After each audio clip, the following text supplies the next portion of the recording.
Bonjour, 7e journée de la Golden Cup. Nous nous rendons en pirogue à Maripasoula. À bord de ce pirogue, je vous propose de retrouver le père et le fils Malouda au micro de Ronald.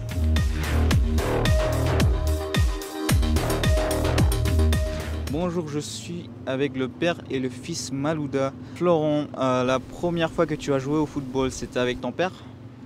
Oui, je pense très certainement. Je pense que c'était au bord des terrains pendant qu'il était encore en activité. Mais je ne pourrais pas vous donner plus de détails. Il n'était pas trop dur avec toi? Non, ça va, ça va. Ça va. Au contraire, c'était plus le côté éducateur. C'était plus lui qui me canalisait mon caractère. Est-ce que tu en gardes un bon souvenir?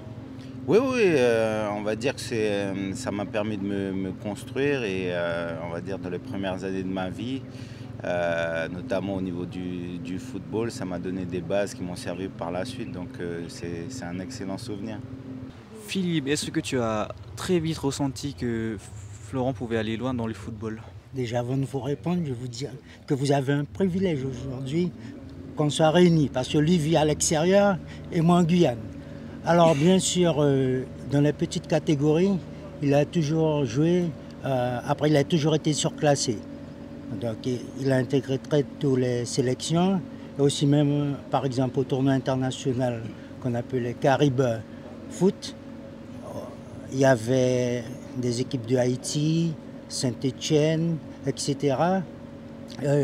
Il était pupille à l'époque, et la catégorie supérieure était minime. Il a joué avec les minimes et dans tout le tournoi, malgré tous les joueurs internationaux, il avait été élu meilleur joueur du tournoi. Voilà, donc c'est sûr qu'il y avait des qualités indéniables chez lui. Florent, quel est ton plus grand souvenir dans le football amateur et professionnel? Alors dans le football amateur, bien que j'ai oublié le tournoi Caraïbes Foot, je dirais toutes les compétitions de jeunes avec la sélection de Guyane notamment. Ce sont des excellents souvenirs, même si on n'allait pas très loin au niveau expérience humaine, ce sont des choses qui étaient extraordinaires. Et puis après au niveau professionnel, je retiendrai en club la victoire en Ligue des Champions à Munich en 2012 et la finale de Coupe du Monde en 2006 à Berlin. Donc ce sont les deux moments forts. Donc dans un cas, on a perdu au pénalty et dans l'autre, ça s'est bien terminé, on a gagné. Donc c'est toujours bien quand on remporte un trophée et après, quand on fait le bilan de la carrière, c'est ce qu'on retient. Quelle est l'image que vous retenez de la carrière de Florent? C'est difficile de retenir une image. Moi, je dirais plutôt tout le parcours, puisqu'il a quitté la Guyane à l'âge de 15 ans. Il a, comme on dit, step by step, Châteauroux, Guingamp, Lyon, Chelsea, etc. Et maintenant, quand on voit les jeunes footballeurs, avant même de réussir leur carrière sportive, bon, il faut dire honnêtement, c'est l'agent qui intervient et on négocie salaire. Donc on gagne des sommes faramineuses, astronomiques, sans réussir sa carrière sportive. Donc ça sur le plan club. Mais aussi, ce dont je suis particulièrement fier, c'est sa carrière internationale. Puisqu'il faut quand même retenir qu'il fut international A de l'équipe de France, comptant tout de même 80 sélections. Voilà, donc c'est là toute la fierté. Et puis, bien sûr, moi, toutes les valeurs qu'on a transmises, les valeurs humaines qu'il a toujours gardées, dans toutes ses interviews, il a fait ressortir avec ses coéquipiers, puisque j'ai aussi pu assister à des entraînements et à des matchs, notamment à Chelsea, à Lyon, partout, à Guingamp. Eh bien, il fut toujours apprécié, les échanges, il avait des relations humaines cordiales, chaudes, brillantes. C'est ce qui me rend le plus fier. Ça fait chaud au cœur, Florent, d'entendre ça? Oui, bien sûr, ça fait chaud au cœur, ça fait plaisir, notamment la partie sur les valeurs humaines et la transmission, parce qu'on est tous de passage, et c'est vrai que j'ai reçu de la part des éducateurs, la cité Claude Élise, défunt Claude Élise, mais il y a eu beaucoup d'éducateurs de Guyane qui m'ont accompagné pour que je puisse prendre mon envol. J'ai tenté de les représenter aussi à chaque étape de ma carrière, donc de voir que ça a été perçu comme ça. Et c'est ce qui va rester dans leur esprit. Ça fait plaisir. Et maintenant, c'est à notre tour d'essayer de former des hommes pour qu'ils servent. Donc la même devise. Et voilà, j'avais oublié d'ailleurs cette phase-là. On va l'intégrer dans notre programme éducatif. Florent, est-ce que quelque part tu dois toi à ton père? Ouais, après ça peut faire un incident diplomatique ça, mais on va dire que aux parents, donc mon père qui est là, mais aussi ma mère, sans mes parents je ne serais pas là, mais pas exclusivement. Je pense que tout au long de ma vie, donc on va dire de la naissance à la préadolescence, j'ai été quand même bien entouré de familles, d'amis, de relations qui m'ont guidé tout au long du chemin. Et puis après, j'ai aussi, quand je suis arrivé en métropole, été recueilli par des fois des familles de parfaits étrangers hein, qui quelque part n'avaient pas d'intérêt particulier à me faire sentir chez moi. Mais ça a été le cas, donc comme il l'a dit, c'est difficile de commencer à citer sans en oublier. Mais en tout cas, j'ai cette valeur de reconnaissance envers tous. Et d'ailleurs maintenant, j'essaie d'accorder maintenant en retour un peu de temps, parce que quand j'étais en activité, j'étais toujours en mouvement. Et là, j'essaie au travers de mes actions, de leur rendre honneur. Donc pas exclusivement, mais en grande partie. Et je le remercie.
Nous sommes arrivés à Maripasoula, direction le stade pour suivre le tournoi. Ouais, où il y a qui Maripasoula, c'est le maillot pour le titre. On sort ça? Oui. Et Flo Malouda. Oui, notre footballeur. Oui, Ça va? ça va. Nous avez fait plaisir. Hein? Merci, c'est Ah gentil. ouais, Coupe du Monde et le reste, ouais. Il nous a Merci. fait rêver. Oui. Même place.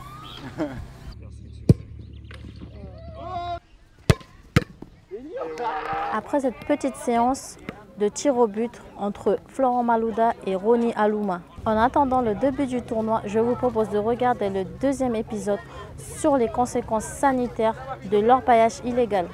Il suffit simplement d'embarquer de Maripasoula sur l'une de ces pirogues pour se retrouver en moins de 10 minutes, comme on dit ici, de l'autre côté.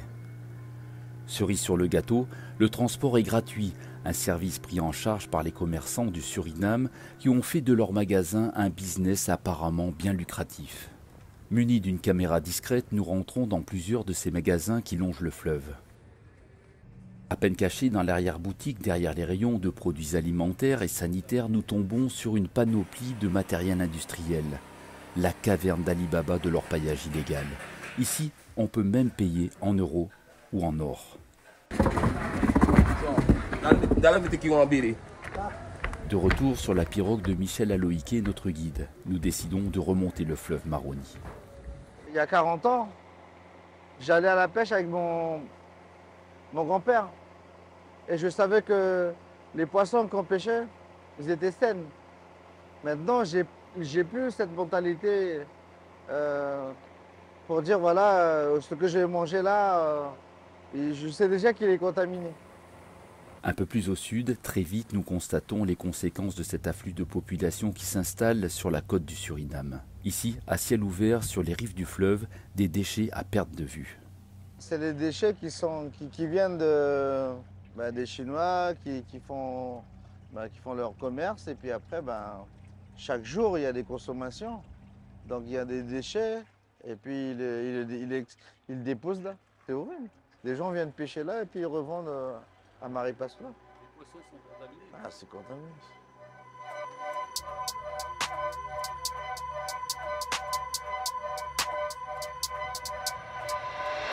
Le business de l'orpaillage illégal est simple, une machine bien huilée.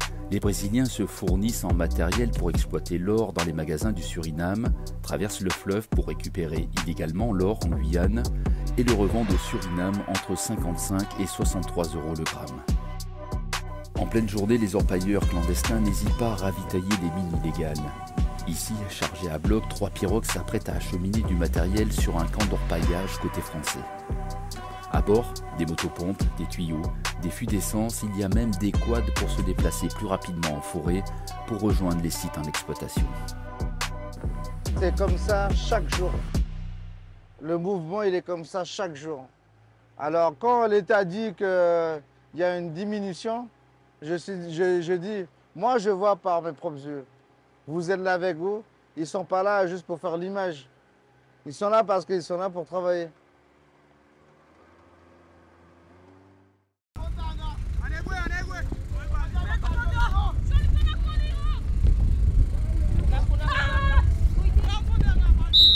De retour au terrain municipal de Maripasoula. La mission Harpie, qu'est-ce que c'est? Est-elle efficace? Regardez.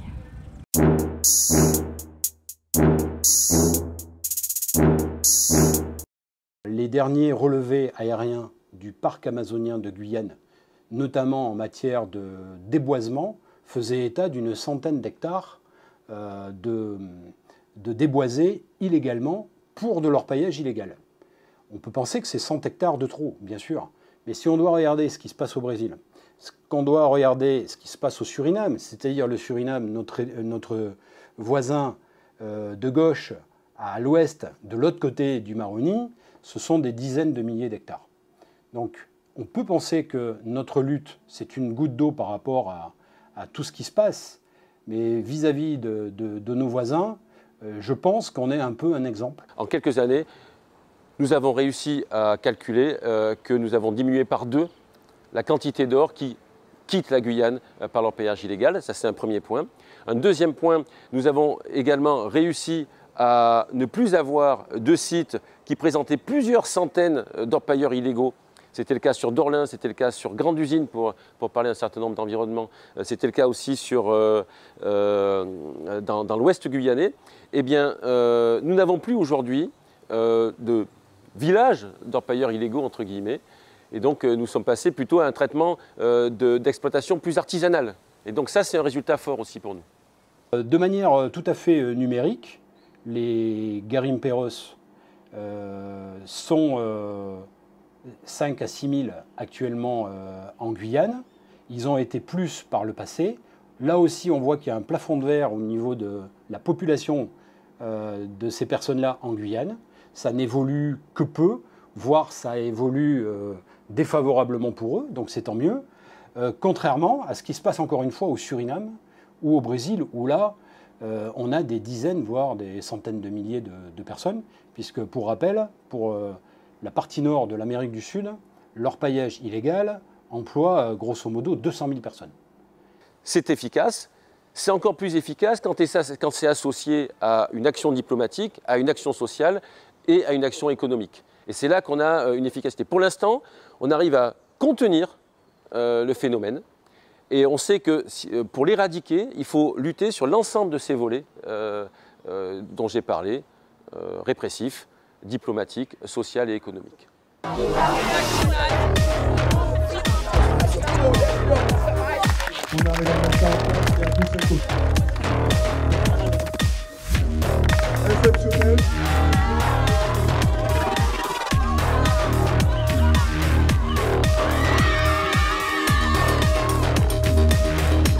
Mais avant de se quitter, je suis en compagnie des 2 gagnants. Vous êtes content pour gagner ce match?